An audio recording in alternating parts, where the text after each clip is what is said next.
ঔষধ খাওয়ার পরপরই যদি কেউ চা খান তাহলে সেখান থেকে একটি সমস্যা তৈরি হতে পারে। সেটি হলো আমরা এই যে চা পান করি এর ভিতরে টেনিনস নামক একটি রাসায়নিক উপাদান থাকে। টেনিনস এই টেনিনস আমাদের কিছু ঔষধের শরীরে অ্যাবজর্পশনে বাধা দেয়। তো আপনি দেখবেন যে আমাদের অনেকেরই একটা অভ্যাস আছে যে আমরা খাবার আগে ঔষধ খাই বা খাবারের পরে ঔষধ খাই এবং তারপর আমরা আয়েশ করে চা পান করি। হ্যাঁ, এবং দেখা যায় যে কেউ এই খাবার খাওয়ার পর অথবা ঔষধ খাওয়ার পরপরই বেশ আয়েশ করে তিনি চা পান করেন। এটি তার একদম অভ্যাস হয়ে গেছে এবং এটি তিনি না করে পারেন না এবং এটি করে থাকেন। হ্যাঁ, বিশেষ করে সকালে ব্রেকফাস্টের আগে পরে তো ঔষধ থাকে এবং ব্রেকফাস্টের সাথে অনেকেরই চা থাকে। অনেকে অন্য সময়েও আম লাঞ্চের পর বা ডিনারের পরেও চা পান করেন। তো এই ব্যাপারটা আমার কাছে মনে হয়েছে যে আমরা যে বিভিন্ন রকম ঔষধ রোগীদের দিয়ে থাকি, এই ঔষধগুলোর কিছু ঔষধ আছে যেগুলো খাওয়ার পরপর যদি কেউ চা পান করে তাহলে এই ট্যানিনস ওই ঔষধগুলোর শরীরে অ্যাবজর্পশনে বাধা দেয়। হ্যাঁ, তিনি টাকা খরচ করে কষ্ট করে ঔষধ খাচ্ছেন কিন্তু ঔষধটি পুরো মাত্রায় শরীরে অ্যাবজর্ব হয় না, মানে শোষিত হয় না, রক্তে যায় না।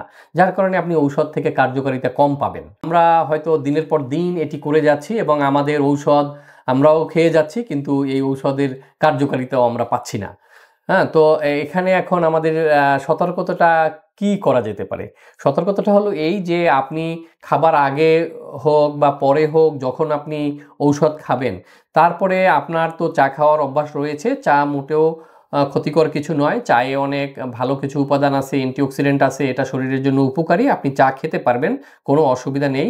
কিন্তু আপনাকে যেটি করতে হবে, আপনি যে যখন ঔষধ খাবেন, ঔষধ খাওয়ার আগে যদি আপনি চা খেতে চান তাহলে ১ ঘন্টা আগে সেটি খেতে হবে। আর যদি আপনি ঔষধ খাওয়ার পরে চা খেতে চান তাহলে আপনাকে ঔষধ খাওয়ার ২ ঘন্টা পরে চা খেতে হবে। এই যে আপনার এই টাইম স্পেস এটি আপনাকে মেইনটেইন করতে হবে।